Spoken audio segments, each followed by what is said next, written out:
the Bhagwat Gita, Krishna was advocating violence, kill your kith and kin, so he used this a violent religion. There are people who like to criticize the Bhagwat Gita like this. When you look at the context in which the Bhagwat Gita came about, it's very interesting.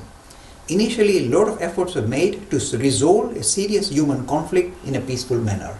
A lot of efforts were made. They failed. You see, when things fail, suppose you want to try and resolve a serious issue of human conflict, you must keep standing up for your ground. At the same time, if you find that you come to a stage where it is not possible to carry on, then you see, as a final resort, you might say, okay, now the only thing is either I get destroyed or I destroy the people I feel are kind of counterproductive to the greater good. So the Bhagavad Gita was simply saying, depending on the context in which you find yourself, sometimes you have to stand your ground and if you like take on offensive position. But it doesn't say this is the normal way to sort things out. It says if you can resolve human issues in a humane manner, in a non-violent manner, go for it. But there are some people who are so fixated, oh, Bhagavad Gita is a book of violence.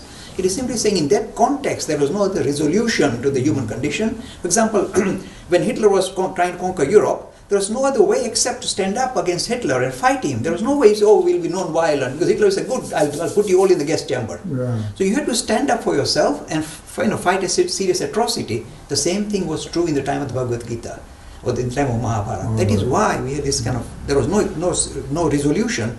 So the Hindu philosophy is very pragmatic. It says, if the situation so requires that you stand up for your position, otherwise you get wiped out, then you must stand up. Just we saw in the Second World War, we had to stand up against Hitler. But then again, you see, in later times, it was possible to demolish the British Empire in a non-violent manner, and we did that very well. So we got two ways of sorting things out. Free e-learning course in Hinduism. To register, please visit www.hindu-academy.com.